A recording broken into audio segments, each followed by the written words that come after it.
Hello, everybody. Thank you for joining us on this call. Thank you for joining us at this Teachback. My name is Ryan Serrano Hall. I'm the education manager here at Eastern State. Give you a little bit of overview about what we're going to do today. We're going to hear from one of our teachers that participated in our previous Teachback. And for those that don't know, Teachbacks, or the Teacher Institute that we hold here, happens every year. This year it's happening 2 times a year. June 23rd to the 27th, and then August 4th to the 8th. It's more or less professional development workshop in which we fill up the toolbox with tools that help teachers facilitate these tough conversations in a classroom with their students and with their peers. So if you're interested, I'm going to drop a link in the chat later on in this this webinar, this talk, where you can check out more information regarding the Teacher Institute and these teachbacks. In addition to, there's some information going on, or there's some events taking place on site right now as far as Civics Learning Week. So we're promoting programming that's revolving around civil dialogue, discourse, and ideas to really push forward the art of conversation again, more or less. All right. So I'm going to introduce our first speaker today. It's been a pleasure of mine to meet. I just learned yesterday that she has been a collaborator with Eastern State for over 10 years because she helped design something called the our prison institute here, where it's more or less contemporary information regarding some stats and information in prisons today. Let me omit some of these people. Okay. All right. So our first speaker is Dr. Nazgol Ghandnoosh. Is the Director of Research at the Sentencing Project. She conducts and synthesizes research on criminal legal policies with a focus on racial disparities, lengthy sentences, and the scope of reform efforts. Her report, A Second Look at Injustice, helped lay the groundwork for a growing and powerful tool to curb mass incarceration, second look policies that enable extreme sentences to be reevaluated. And she's advised and testified in support of proposed second look legislation in New York, Illinois, Michigan, Rhode Island, and Washington, D.C. So let me make you a co-host real fast.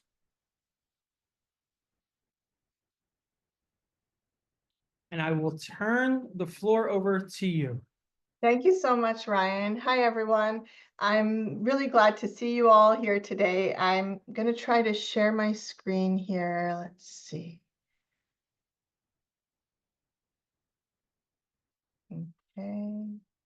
Okay. Are you able to see my slide? Yay, great. So I've had just such wonderful experiences working with Eastern State Penitentiary, so it's really great to be able to connect with you all today.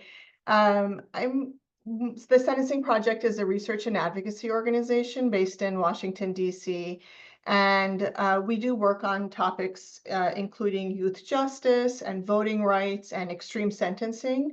And I'm going to focus on the work that we do on extreme sentencing. I will have about 20 minutes with you, and I have a couple slides that I'm going to show you, and I'll be sharing those slides for you to have as well to use if it's helpful. And I encourage you at any point during my remarks to just let me know if you have questions or comments to participate. You don't need to wait until the end. So I'm going to talk about the second look movement, the growing movement to allow judges to take a second look at people's sentences, in particular if they've served a lengthy period of time behind bars. And I want to talk to you about why this is such an exciting movement and why this issue is so important to tackle when it comes to the goal of ending mass incarceration. So first, I'm going to talk a bit about the problem, and then I'll give you some examples of reforms that are trying to tackle this problem. So here is a chart that shows, the green part of this chart shows the growth of the prison population in the United States. Eastern State has the big graph showing this growth in the number of people behind bars. It's important to note that this is people in prison serving a sentence of a year or longer. This doesn't include people in jail who are serving shorter sentences or are being held before their case is adjudicated. But so what you can see is that up until the 1970s, the United States was imprisoning less than 250,000 people in prisons. But then after that point, the number dramatically increased, and it hit a peak in 2009. And since then, it's been coming down, and it actually had a significant decline in 2020 as a result of reductions in prison admissions related to the pandemic. And so the black part of this chart shows, or the darker green part of this chart shows, our projection is just a very simple projection of where things will go if we continue to go at the rate that we have been going at. So basically, between 2009, when the prison population reached its peak, and 2021, which is, there's somewhat more recent data, but not quite enough for me to update this. But during that period, the prison population declined by 25%. If we keep going at that annual rate, which is about a 2% annual rate of reduction in the prison population, it's going to take 75 years to get back to 1972's prison population before we started this era of mass incarceration. Even if I adjusted these numbers so that it's prison population per 100,000 residents to adjust for population growth in the US, the point would still hold. It's going to take a long time to end mass incarceration if we keep going at the pace of downsizing that we've been going at. And what's even more troubling is that in 2021 and 2022, the prison population started to go up again, bouncing back from some of the reduction that happened in 2020 because of the pandemic. So the rate, the progress now, once I update this analysis, once we have the most recent data, it's going to be an even worse forecast. Let me just pause to see if there are questions from me in the chat. No, okay. So here's another chart that shows how much the prison population has been downsizing across states that are national leaders in reducing their prison populations.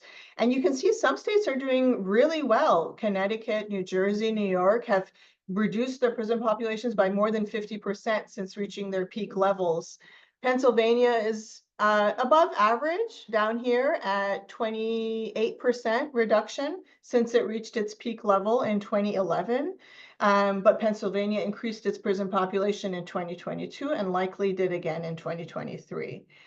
So this is a really important question that I think everyone needs to think about. And I want you all to make your best guess about this question. What proportion of the prison population do you think is serving time for a drug offense? And I just wanted, to help you feel more comfortable about answering, I just want to share that even when I ask people who work in the criminal legal system as prosecutors and defense attorneys, sometimes judges, this question, they don't get the answer right.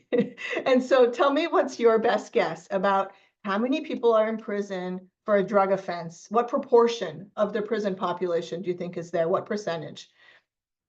Thank you so much for starting to put in your best guesses, and feel free to just go off mute and yell it too. You're either through the chat or just speaking. Let me know what your guess is. 75%, 55%. Thank you. I'll wait for a couple more and then I'll let you know what the answer is. 85%. Thank you.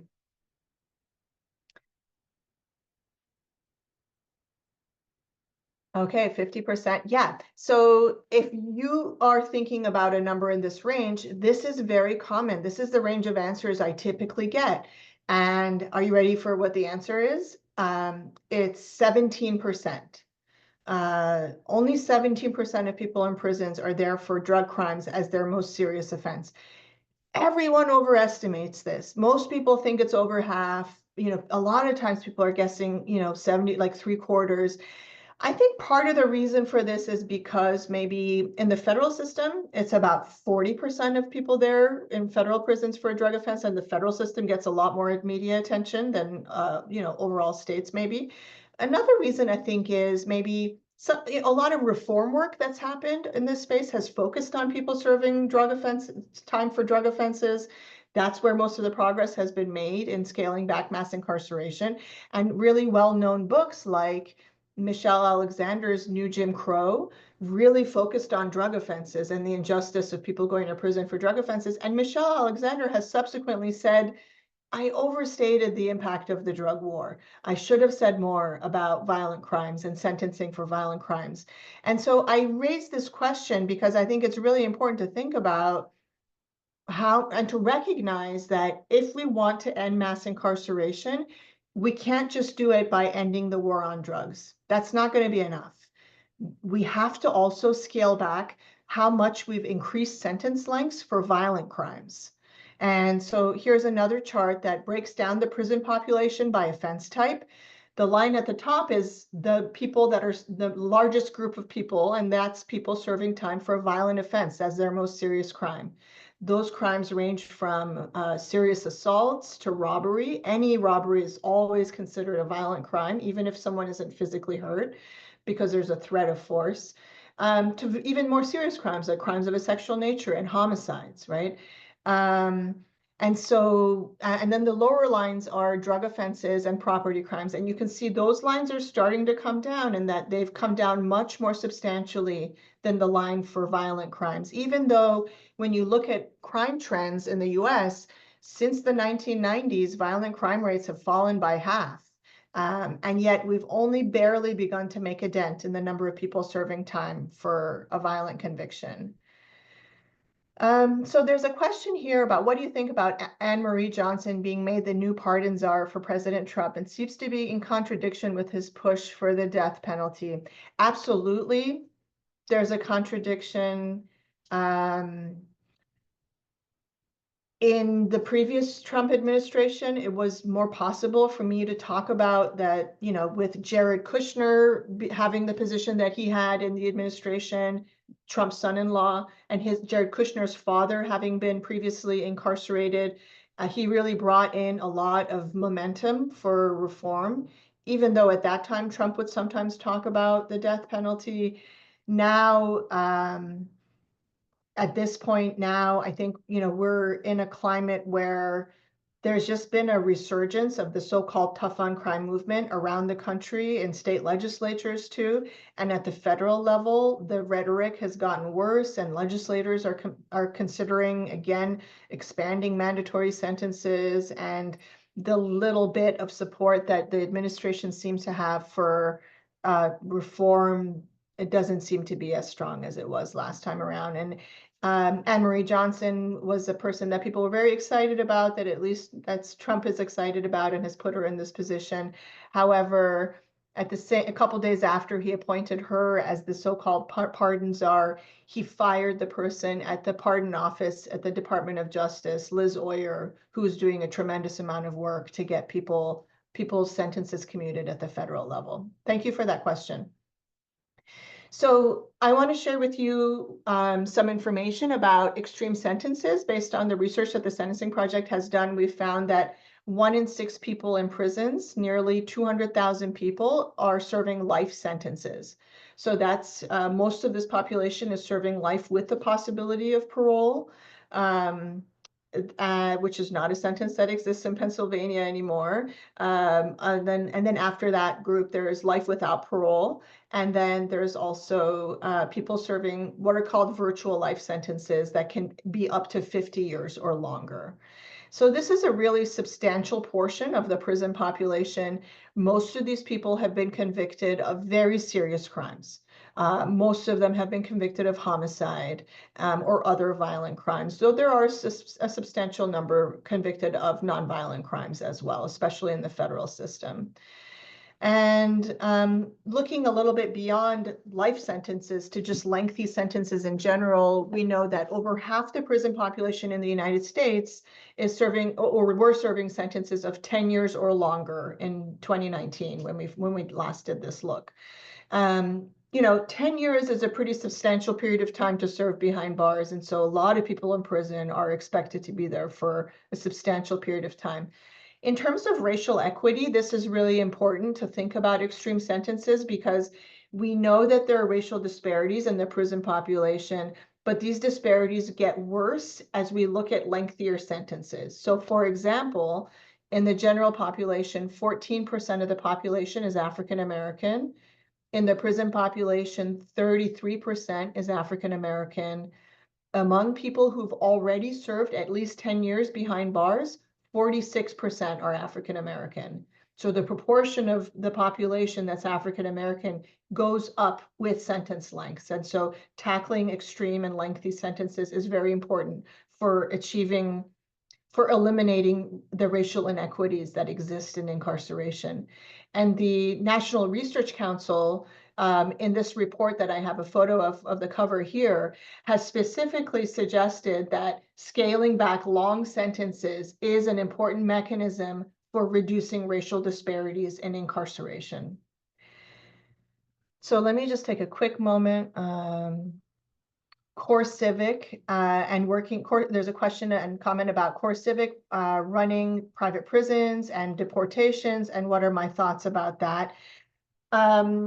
Well, it's unfortunate that the federal prison system had started to move away from private prisons, and there is heavy use of private prisons in the federal system, and that's going to make a resurgence and then expansion into immigration detention. I think it's a terrible outcome in terms of which direction we're headed. And one thing I would say is it's important to note that when we are talking about the issue of mass incarceration, most people in prisons in the US are not in private prisons. They're in publicly run facilities. It's like, private facilities account for about 8% of the prison population nationally. And so it's very correct, and they're really overrepresented in certain jurisdictions, like at the federal level and in certain states, and then in certain areas like immigration detention.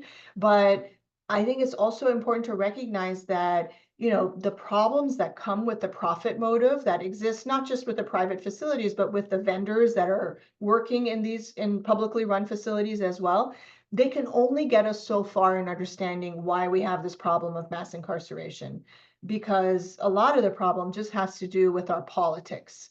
And the way that we talk about and the way that media coverage works around crime, the way that media coverage talks about, when someone is released and the rare instances where they commit another crime, right? Those are the kinds of things that we also really need to tackle beyond thinking about just the kinds of problems that private prisons produce, which are substantial. So here are two reports and that I want to show you just the covers of. This is a second look at injustice, and then this is the second look movement. And when I share the slides with you, you'll have URLs in the discussion section of the slides in case you want to explore more. And these are reports about the growing second look movement. The first one was earlier on and describes the initial part of the rationale for these reforms in particular. And then the second one is sort of documenting the growth of this movement around the country. And just some examples of reforms are a bill that's been introduced at the federal level, which so far just remains sort of a messaging bill with, the likelihood of it passing in this Congress is very, very narrow, right? But it's notable that a senator like Cory Booker is willing to advance legislation that allows for people in federal prisons to apply for resentencing after serving 10 years, and to include a presumption of resentencing after someone begins to reach old age, which happens earlier in prison than for the rest of society. DC has a really great second look bill. Anyone in Washington, D.C. who was convicted of a crime committed under the age of 25 after they've served 15 years can petition for resentencing. It's the best second look bill that exists in the country, in my opinion. Over 150 people have been resentenced. I work with one of them at the Sentencing Project. We know many of them in the community. They're people that are very excited to give back to their family, to their community. And so it's very exciting to see people like this beginning to reenter and help to reshape people's understanding of what these sentences are like. And then prosecutor-initiated resentencing is another part of this movement. In California, for example, has a reform like this. I think oh, okay, I was worried I messed up my timer, but I'm still good, I think. So I also want to let you know that there's like a big posse of people that support reforms like this. So that includes the American Law Institute, which writes the Model Penal Code, which Supreme Court justices from Rehnquist to Ginsburg have applauded the Model Penal Code. It includes language in support of second look and says that for people who were under age 18, they should be able to have their sentences modified after 10 years. For people who were convicted as beyond age 18, they should be able to be resentenced after 15 years of incarceration. The American Bar Association has recently been passing a number of resolutions in support of second look reforms. And just to tell you a little bit about why these reforms are worthwhile to pursue and why they make sense in terms of public safety, we as an organization make, and others as well, make an argument that it's not just that these reforms are not advanced, that extreme sentences do not advance community safety, but they actually are counterproductive. And so I'll explain why. So I'll just be very brief here so we have some time for you all to share your reflections and questions. But we share research showing that extreme sentences do not help to um, uh, advance community safety because they hold people behind bars even when they are likely to have an extremely low recidivism rate. So people who are released from prison, the longer someone has served behind bars past 10 years, the less likely they are to recidivate. And once you're holding people behind bars for decades and their recidivism rate is lower than the rate at which other people commit crime, it means we're holding people behind bars for too long.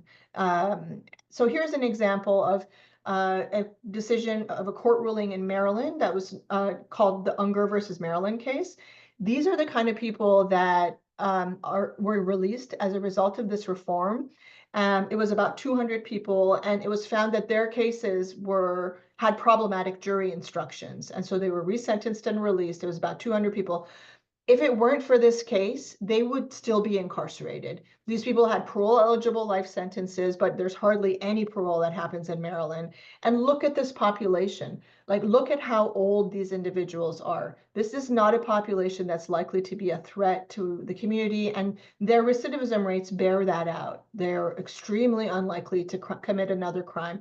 Also, it's important to note they're overwhelmingly African American, which is true of the population, especially in Maryland, serving these extreme sentences, and overwhelmingly male. So, when these people are behind bars on paper, they can appear, if you're, depending on how you want to spin this story, and if you want to just focus on their commitment offense, then they seem like a threat. Once these individuals are released to the community, it's clear that these individuals would have been safe to have been released years ago before this court ruling. I'll skip this point about criminal careers, but basically researchers find that criminal careers from when people start committing crime to when they end are generally 4 to 16 years, typically actually around 10 years. And that extreme sentences are not effective deterrents for other people to want to avoid committing crime because many people don't expect to be caught. And in fact, most people are not caught for their crimes. Even if they commit homicide, many people get away with it. And so threatening longer and longer sentences doesn't make people not want to commit crime because they don't expect to be caught or they're committing crime under the influence of drugs or alcohol and they're not making rational decisions. And so there are we say that extreme sentences are counterproductive because there are a lot of more effective investments that we could be making in making our communities safer. And I have just some of them listed here instead of holding people behind bars in extreme old age. Just a brief point that, when we're talking about these very serious crimes, it's important to also consider what victims are going through. And one thing that they're going through is they have not often been provided enough services to heal from the trauma that they've experienced. But even despite that, victims are not monolithic. There are, in this landscape, victim services and advocacy organizations that support second look reforms and want to instead redirect public resources to more effective interventions to prevent crime. So I'll stop there and would love to hear from you all. That was great. I Thank just you. want to say before, unless people have questions or whatnot, Yeah, this is like the hope we need right now, especially like hard data, hard facts, and non-argumentative information. Would you just, so I don't know how much LZ has shared with you, and I just seen in the chat, this is why I'm going to bring it up in a moment.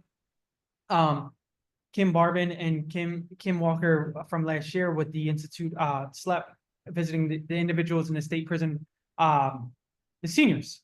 Well, this maybe, I don't know if I'm at liberty to say, but I believe it's pertinent to this talk is what people don't know is over these last 4 months, we've been going in to create curriculum that's going to be implemented in this upcoming Teacher Institute, in which it's coming from their perspectives. And when you're looking at the idea of like recidivism or career offenders, none of these people committed these crimes in the early 80s, late 80s, early 90s. So it's 2025. If this doesn't look like reform or rehabilitation from their own self-work in that situation, in that environment, and still trying to be a voice for better and a voice for reason, I don't know what is. And to your point in that earlier in the presentation, you said, I'm way off. I'm thinking violent crime is making up 85% because of my exposure to the federal. I mean, I'm sorry, drug cases is 85% because of my exposure to the federal system and my lack of it in the state and county. But I had no idea it was that minimal at play. So I'll be quiet now. Is there any questions the group may have before I turn this over and introduce our next participant in this? Let me see. Let me check the chat real fast. Okay. Okay. Yeah, the guys in Chester that we go every 2 weeks. They're phenomenal. And they said they're not teachers, but they teach me every time. No, okay. It seems like we don't have any questions. I want to say, yeah, they were amazing. They amaze me every week or every month, I should say. No, every day thinking about them, it's amazing. I want to say thank you so much, Nazgol, and I'll share this too. I didn't realize the report on my desk. You created all that, so I want to say thank you so much for the work you're doing. I hope we can continue like this crosswork in the future, and I can't stress enough how vital and how important the work you and your team is doing with all of this. So, just thank you. Thank you. Really appreciate it. Great to be here with you all. I probably did, Erin. I'm not positive, but I probably may have given you the tour. Let me do, all these participants can share. We can share it one at a time. So does that work for you, Kit? So our next teacher is going to be really talking to us all. She participated in this previous teacher institute in 2024. She's an amazing educator. She teaches at Kensington Creative and Performing Arts High School. She teaches a variety of social studies subjects, including African American history, U.S. history, and social science. And yeah, I'm very, very interested to see this presentation that she has for all of us. If you do have questions as her presentation goes, you can drop them in the chat. You can ask me, or you can just raise your hand and I can take you off mute.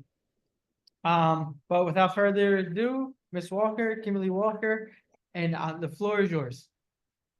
All right. Good evening, beautiful people, and thank you for joining us today. I see a couple people. I see a few of my students in here, so I'm gonna pretend I'm talking to you guys. So yes, my name is Kim Walker. I teach at Kensington Creative and Performing Arts High School. I do see some of my coworkers, so hi. So that helps my nerves. So yes, I teach currently contemporary issues is one of my other classes. So I teach 4 courses this year. Contemporary issues is technically current history. I really thought that mass incarceration was very important to teach to my class because a lot of I wouldn't say a lot, but my first year teaching there, I had students that were on probation. They came to school with ankle monitors. They were asked to sit in the back of the class to plug them in. And they just seem a lot of my students that I talked to, they just seemed like they just did not have any motivation to do better. So what I really wanted to do is learn more about mass incarceration based off of my own personal experiences, and I'm going to go into that in a second. All right. So basically, the overview, I'm going to be talking about the unit objectives, student learning, as well as the student's journey, lessons and outcomes, and our summative project. Now, what I liked about this unit is not only did I, myself, and Miss Kim Barvin, thank you, I love her, we sat together and we came up with this unit over the summer. However, I knew this unit was going to be long. I knew it was going to be big because it's so much information. But I also wanted to think about the different types of learners that I have in my class. I have students with IEPs, I have students that have 504s, and I also had some of these students for African American history or social science or um this other class, world history. So I knew what type of learners they were. So I was like, how do I make this something that they're going to be interested in? So some of the things that we talked about was how incarceration has impacted society. Have they ever been exposed to anyone in prison? What was the effects of that on you or your family or your neighborhood? The evolution of the prison system, how amendments are so important to this day and how they affect us. Why is there legal discrimination, school to prison pipeline, evolution of prison, economics of prison? Where was the first jail? These are some of my student questions. What made them make a jail? Why do people share a cell? What is probation? And why does people take their case to trial? Now, I'm a I'm a learner. I'm a learner. I'm always going to be a learner. But what I liked about this is that I took discussions, and I love talking to my students. They can contest to that. I love getting their opinions. I love asking them how they want to learn. So a lot of this, and I'm very proud of them, they help form it to what it is. It's one thing to have a blueprint, but it's another thing when the students take responsibility and they advocate for themselves and they tell, hey, miss, let's talk about this. Hey, miss, let's talk about this. So every week it was something different. All right, so our objectives was basically I wanted to have students use their prior knowledge of civil discourse and civil duty. So before this unit, we talked about voting. We talked about voter suppression rates. We talked about what happens to incarceration, the incarcerated persons um after voting. We did the documentary Red. We talked about how to vote. We talked about the different amendments, the different exclusion acts that came through history that didn't allow people to vote. Um, but for this unit, I wanted to use that prior knowledge to help them understand mass incarceration. So prison systems, how their effect on citizens, defining the amendments, actually breaking down these different amendments and how they affect the citizens, analyzing mass incarceration and its effects on society, socially, emotionally, politically, and economically. All right. So what I did was to start off this unit, I gave them the jury duty questions. So you know how we all go to jury duty and we get those big slip of questions and it says, "Hey, answer these questions," and then you are presented in front of the judge and the lawyers and they ask you about these. And I thought that would be really awesome for these students to have that opportunity because not only are there my students are around 17, 18 years, 16, 17, 18. There's 10th, 11th, and 12th graders. So some of them are going to be jurors very soon. So I wanted them to have an opportunity to, one, get a taste of these questions, and two, use these questions to gauge my students. So has anyone ever been close to you, ever been a victim of a crime, traffic violation? Did you ever witness a crime, ever came to court? Have you worked close with someone in law enforcement? Was you likely to believe in the testimony of a police officer? So these different questions really help gauge the conversation. So these are some of the civic responses. I have one student that said, I feel like it affected me because my big brother on my dad's side was in prison for a long time. Even though there was a lot of love and feelings, she can tell that there was a big difference because it was a huge time gap and it goes with the family. So she didn't really get a chance to really know her brother or get a chance to really know what her brother was like before prison because he's been in prison for so long. Um, but trying to build a relationship with him now is really strained. Um, Another student said they know about it because they were put in foster care and their father has been incarcerated. Another said prison affected me a lot because I have a lot of loved ones in and out of jail all the time, and their parents has to deal with that. So what I did was, this is from the conversation. We also have someone that was left alone and didn't have anyone to take care of them. Prison has made a lot of the family members go away.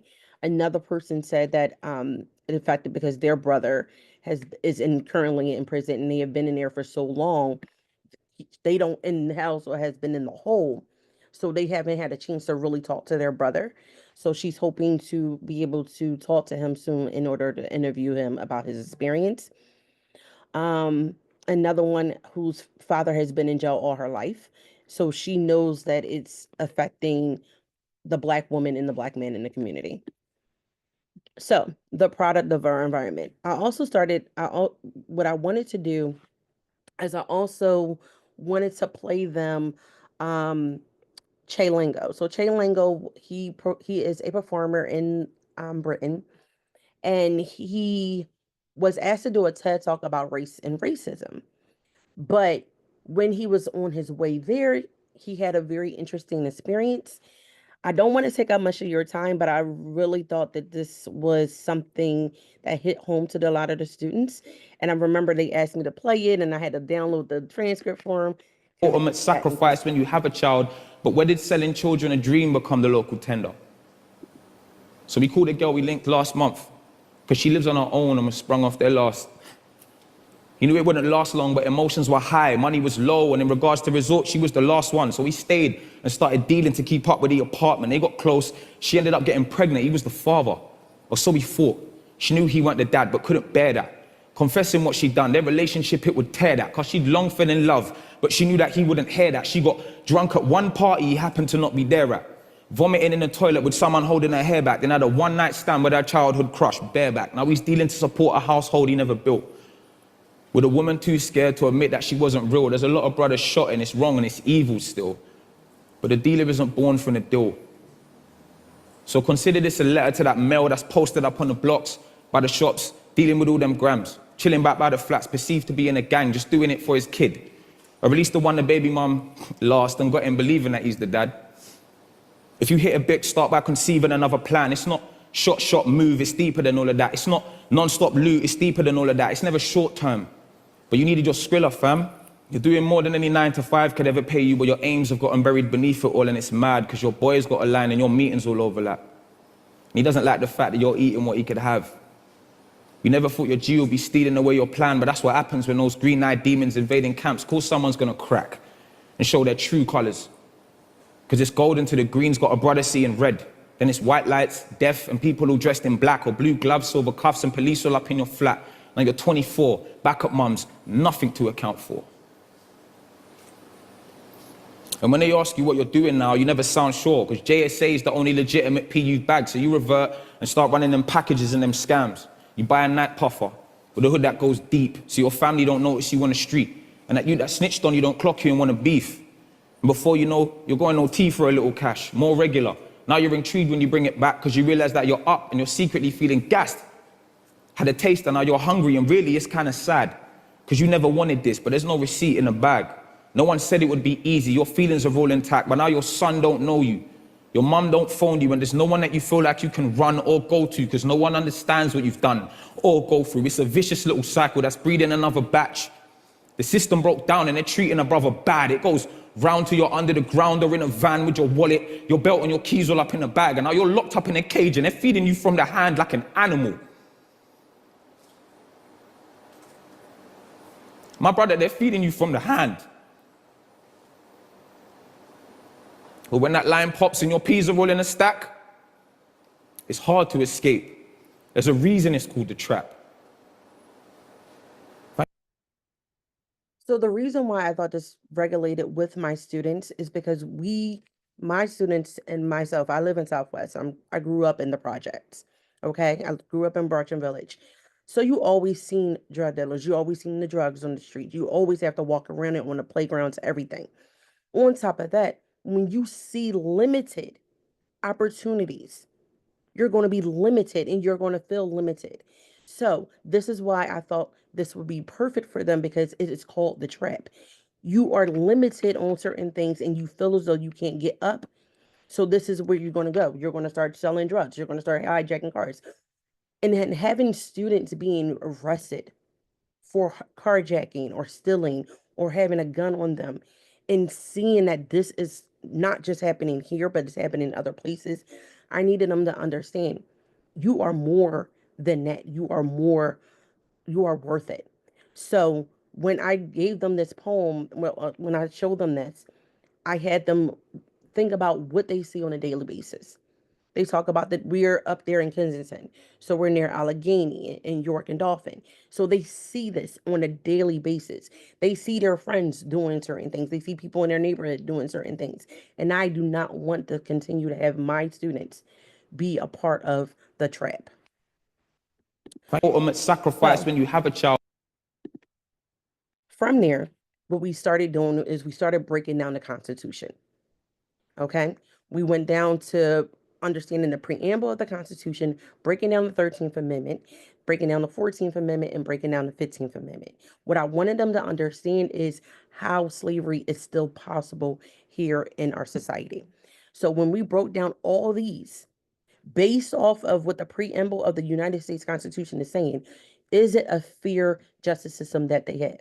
Now, I wanted to start this off so they can understand is our public welfare, is our general welfare of everyone in our society being benefited. All right. So from there, we had our discussion questions. So I wanted them to watch the 13th Amendment, the 13th documentary. With this 13th documentary, we broke down the rest of everything. And when I say we broke down the rest of everything, I had to keep pausing this documentary because my kids had so many questions. And it was very interesting because you could tell the ones that was in my African American history class, and you could tell the ones that were not. So they had so many questions. But the one question that really resonated with the students that I gave them, because I gave them a discussion guide, is the movie discusses how imagery and stereotypes have been used and continue to be used and incite fear on Black men in order to justify locking them up and brutalizing them. What issues do you see with how the current media and entertainment industries portray and criminalize Black men? The reason why I'm saying this again, because of the student population that I have, and then on top of that, the females, how the females are acting in our schools and how they're acting towards one another. So I really wanted to make sure that I am making these kids understand what is going on and how they see society. So one of my students' responses was, I see more Black men getting treated like trash and it's being normalized behind bars. I noticed the narrative just Black men being locked up and looked dangerous. These types of things have a chokehold on society and it will never get rid of and forever going to remind us of our skin color. The steps I can is just stay in my own bubble and love and learn to love myself. So from that 13th documentary, then we went further into it. So what I used was all the questions that my students had. I said, write it down. We're going to go into it. Write it down. So all my kids started writing down all these different questions that they wanted to answer. And from there, that's how I came up with that's when I rechanged my unit and we started going through all their questions. So we addressed the 13th Amendment. Then we addressed policing. They really wanted to know why policing was the way it was. So we talked about the exemption clause. From the exemption clause, we went down to convict leasing, how it was broken down from Jim Crow. Then we broke down um, the chain gangs. Then we broke down the evolution of police from starting from night watchers to slave patrols to deputies to governors. Like we broke it down and the kids really got into it. And the way I did it was with political cartoons. They did a gallery walk of political cartoons. They did a gallery walk of different statements from different prisoners. We also talked about how the different disenfranchisement of prison ex-prisoners, identifying Jim Crow systems, recognizing the new system of Jim Crow, understanding convict leasing, and then the kids really wanted to know more about the Khalif Browder story. From there, we talked about Khalif Brother. So he was a good student. He's 16. I have about 16-year-olds in this class. And these kids recognize like this could have been them.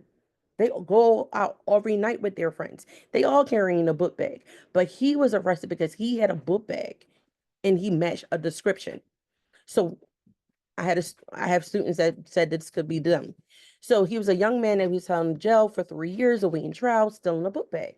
And as he was being held, he had a $10,000 bill. Who can afford a $10,000 bill? His bond was $1,000. His mother already had a lot of children. She wasn't working. The dad wasn't always there.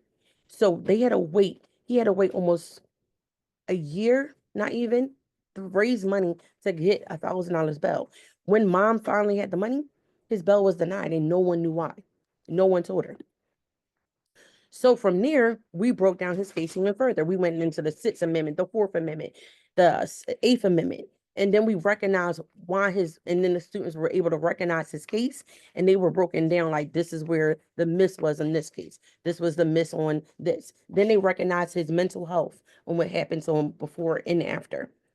Then from there, the kids wanted to know more about Meek Mill because they understood what was going on with Meek Mill. So then we watched the Meek Mill documentary. So from there, in the quote, he says 19 counts. I'm most attentive, simple assault, intent to sell, distribute crack cocaine. I have no money. I'm not legal savvy. I'm from New York. I'm young and I'm black. Everything is against me.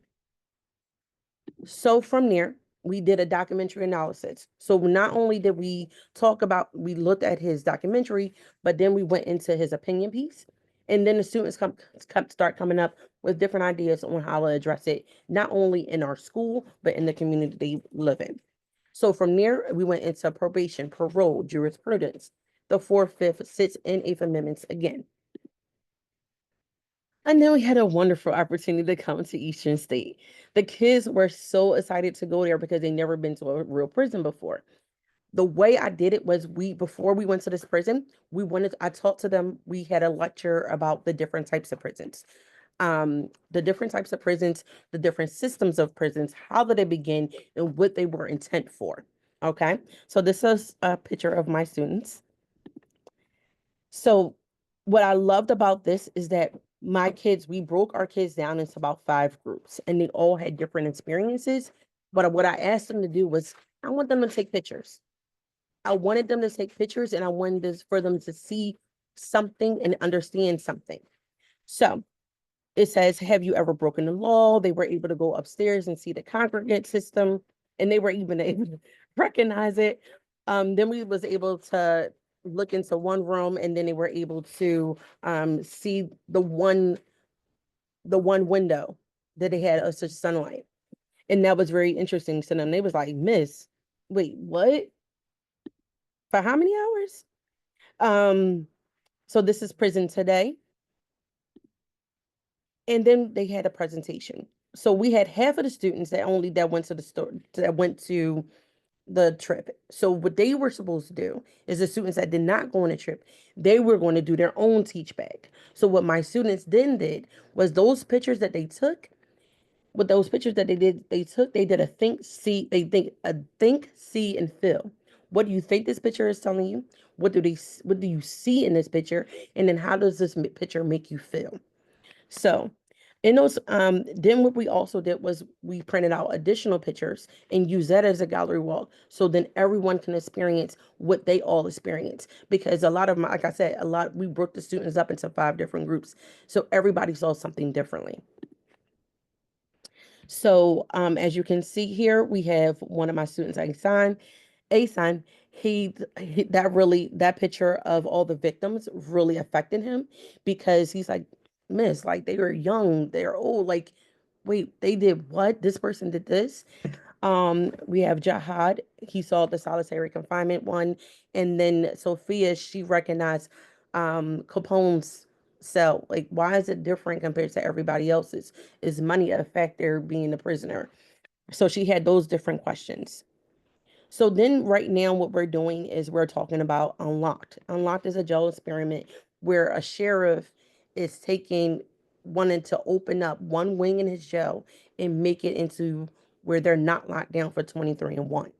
He wanted to see how they can reform themselves as a community, opposed to inflicting all the rules that they have, and see if they can get different privileges. So that means that their commissions are coming more than once a month, where they're able to be outside more often. They're able to be on the playground. They're able to play basketball. They're helping each other. It's becoming a social hierarchy. It also helps with the community healing because they have a lot of inmates that are younger, and they think they know everything, but the older population is saying, no, this is what we do, this is how you need to change things, and they're showing them how to use different things within the system to help one another. So from this, we've been doing this for months, but this is their summative project. Like I said, a lot of my students had different things that they took away from this particular unit. And when they have a lot of things to say on their essay tickets and do discussion. So this unit took way longer. We are on an A-B basis, only see them about twice a week, sometimes 3. So sometimes the conversations go longer. But with this, you can see that the students are able to have a choice. And what I did was set it up. We have about 30 students in class, and only 3 people can do the same one. So if you see it in green, that means all 3 spots are already taken up. We do have more students that came, and that's another thing that was a deterrent for the class, is that not many people will show up to class, but the ones that did show up, they showed out, and I was very proud of them. So we are a performing arts school, so I wanted to use this for them to be creative. We have students that are in school for art. We have students that are majors in DMP, so they have access to recordings. We also have students that do digital media. So I really wanted them to have that opportunity to use their skills that they know. So one is interviewing someone that was in law enforcement. We do have someone that works with our students, so they're planning to interview them. Another one is a recording essay of the causes and effects of incarceration on juveniles. Mass incarceration podcast, because like I said, my students love to talk. So I really wanted them to do a podcast on everything that they learned. I have an interview with 2 persons that have been incarcerated, create an infographic for school to prison pipeline that they know of in their community, a playlist because of to help with resilience, that really geared to them because they saw that it was different types of music. And I remember that one student, they looked up the different songs to see how to help them. Compare and contrast different prison systems around the world and suggest one for our society. Create a website discussing the growing issue of convict leasing and the effects of prisoners and families. Create a website discussing wrongly incarcerated persons who suffer death or other long-lasting effects. Create a mural protesting incarceration. Resource guide for juveniles coming out of prison or on probation to help guide our students that are coming back to school ways of resources to help them get better or stay on the right track. And then, or a 3 to 5 page essay discussing mass incarceration. I wanted to keep it open because I wanted the students to really show me what they gather from this whole unit. All right, so I'm sorry, I know I probably talked a lot, but You're thank great. you, everybody, for I would listening. say, yeah, this was awesome. I have a question for you, and I think I know the answer, but I have this question and I want to see your response because I want to share something else with the rest of the group real fast. Do you think coming to the Teacher Institute last year helped you better navigate this in your classroom with your kids? Yes. Yeah. Why do you I'm think? sorry, that's an automatic question. Yeah, that's That's, all. that's Yeah. how, why do you think it helped you though? In like what way? So it's one thing when your family members talk about jail. Yeah. It's another thing when you actually see it and you Mhm. see how it evolved. You see how inhumane it can be and how you are also losing something in yourself.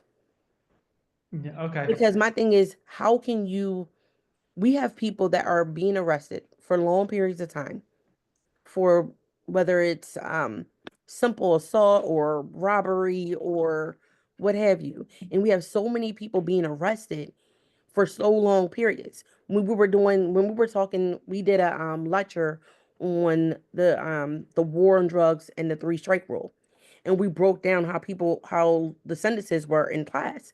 And I said, think about it. This person got arrested 3 times, and now he has to be in jail for almost 125 years. Do you think it's fair? And then when he came out, he was put right back in the same situation where where he started selling again. So, was all the resources there for him? And then we talked about we did a news article from the New York Times on previously incarcerated persons that's over 50. And those people, they were in jail for over 25 years. They're just getting out, and they're in the Osborne House complex in New York.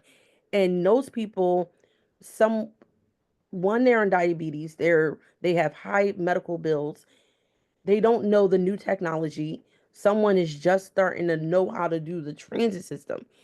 What efforts are there or resources out there to actually help these people reassimilate into society and actually feel like they are members of society as they are? The reason I ask, for those that are unfamiliar, where Kim teaches in Kensington, it's not like Kensington and Allegheny is the really more or less the only open air drug market that's located within the United States, still operating like what you see in like the movies of like the 80s or the 70s and whatnot. But it's an epidemic up there, from the drug use and the violence and whatnot. But let's not forget the fact of how many good people it's affecting and how many people that can really have so much to offer the world going forward. But I'm saying it to say, a lot of times in our society and our communities, the uncommon things become common and we just accept them for the conditioning.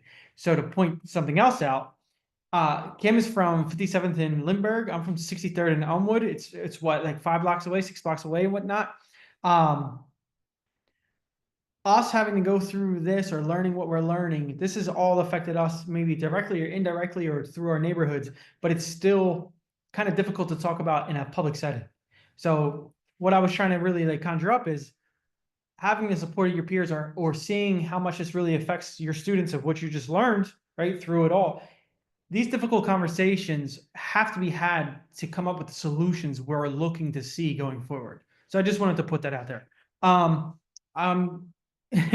Thank you.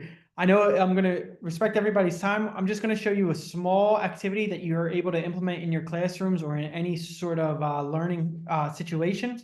And then at the end of this, I just want to say that I dropped in the chat, if you want to learn more about our Teacher Institute coming up, there's a link at the very top, in addition to a survey at the end for the Act 48 credit. Let me see what Kim said real fast, and I'm going to jump. I think the Summer Teacher Institute helps teachers find the confidence to tackle the topic, especially in this political environment. Yes, I could not agree more, Kim. And hearing from Nazgol, hearing from Kim, that was amazing. Like that was amazing presentation. That was phenomenal. It gives me hope to see how many more good people are out there, especially at a time where things are kind of like not feeling so well. But yeah, I just want to thank you to everybody, and thank you for everybody on this call. So something I want to share real fast. Let me share my screen. Let me bring this up. So the people that did participate in the Teacher Institute last year, and I know a few other people that didn't, but they know about this activity. This is called a defining justice activity. This can be implemented in 5 minutes. You can use it for a 30-minute segment, an hour segment, or an hour and a half segment, right? So when you see, the idea is our first perception and our first takeaway when we look at this image of Lady Justice. If you want to participate, if you want to drop some things in the chat, just think about what you see in this image and what really stands out to you. So when you see, justice is supposed to be fair across the board through and through for everybody that it's supposed to affect. Some key takeaways that point out to me is the blindfold. How are you going to judge if you can't see? I know that's trying to say that you don't see anything, everything's supposed to be equal, but if I'm being judged, I want to be judged on every variable. Something that Kim alluded to in her talk with the students, where people are getting arrested 2, 3, 4 times. A lot of times in the courtrooms, we're looking at the predicate offense or the offense that's taking place, but we don't look at the variables that lead up to that offense. So if you're going to judge me off of everything that came up to this, not just this moment. I'll just point that out there. We see a balancing, a weighing measurement in the left hand that's very, very high. Maybe weighing good and bad, life is fair.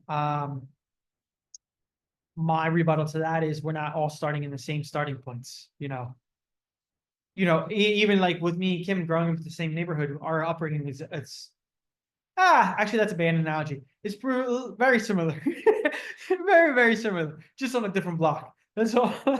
That's all.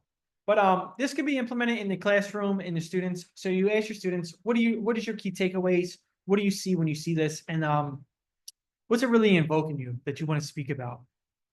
In furtherance of that, you could use this image. You could use any image you really want that depicts Lady Justice. Let me stop sharing this real fast.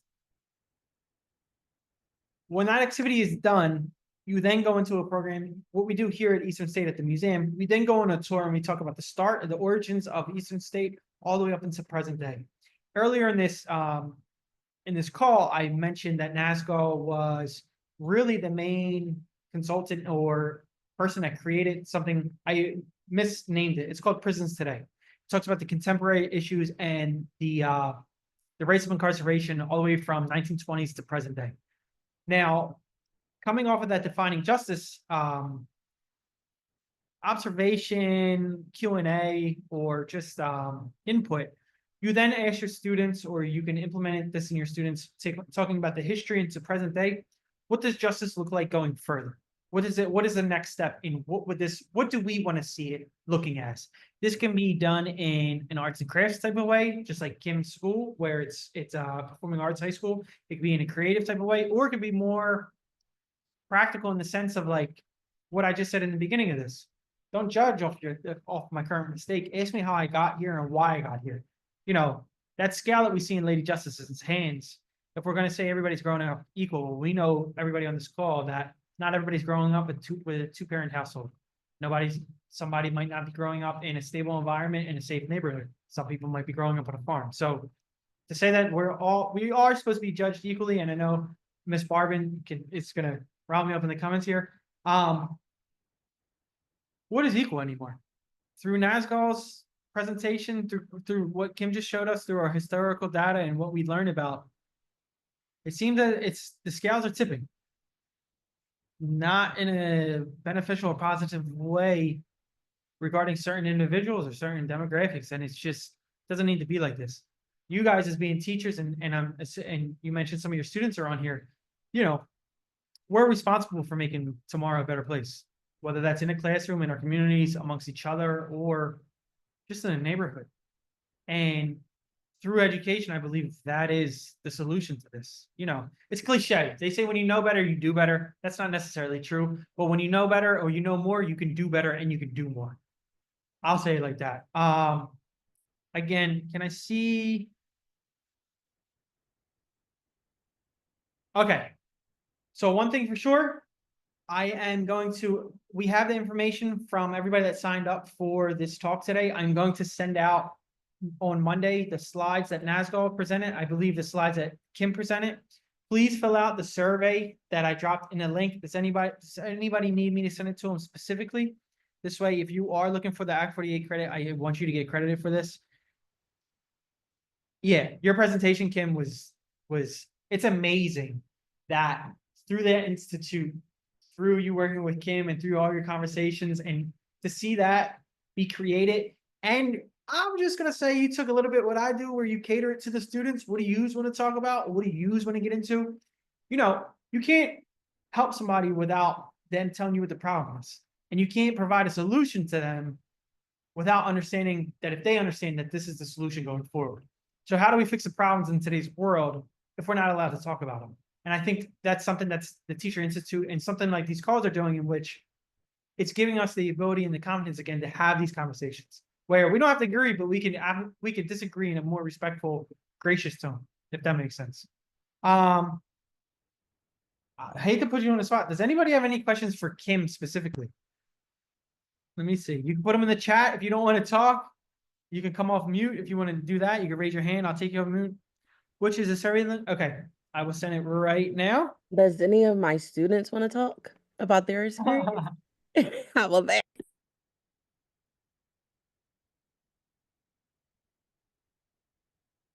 I just dropped the, oh, sorry, that was to you, Kim. I didn't mean to send that. I'm gonna drop it again right here. This is the link for the survey. Let me just know if it's working. And then, okay, thank you so much. And then anyone that wants to check out, again, our upcoming Teacher Institutes, it's 2 weeks this year. It's 5 days long. I guess the cat's out of the bag is with what I just said to y'all. But this year it's something special. We had the opportunity that we went into Chester SCI, and through the work we did last year, meeting with some of the individuals in there in the SLEP program, they're the seniors that have pretty long sentences. But all they want to do is help. All they want to do is give back. And all they want to do is really be the voice to the youth to keep them off the path that a lot of us were on. And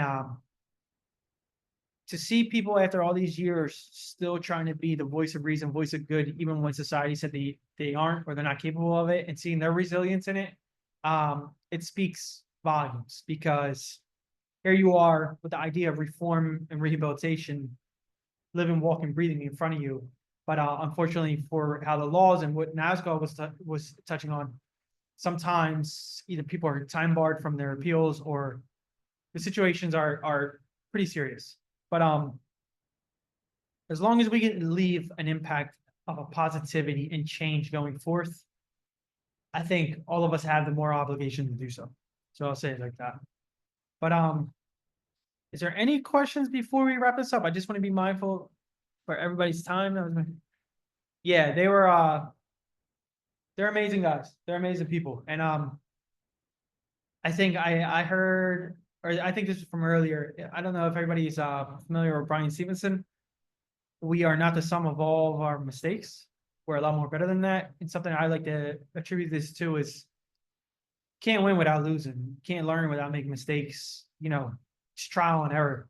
So if we give that grace when it comes to our studies, when it comes to our grading papers, when it comes to learning, when it comes to job positions, how are we not in furthering doing that in life? Now, I understand the ramifications of it is pretty severe sometimes, but you're assuming other people know what we know, or we're assuming other people should know what we know, but life's not like that. And there should be an opportunity to, you know, each one teach one. There should be a step forward in the right direction, however that looks. But I will make sure when is Kim sharing her lessons with us? So I'll let her take it. I'll let her take the floor with that one. I'm going to have the slides for everybody. I'll send them out to everybody next Monday. I assume we'll just shoot for the same one with Kim. But I just want to say thank you for everybody joining this call. Thank you again, Kim. Kim, that was phenomenal. I cannot tell you how ill that it was. So good, yeah. And with that, here, I will put my contact information down here for anybody that needs it.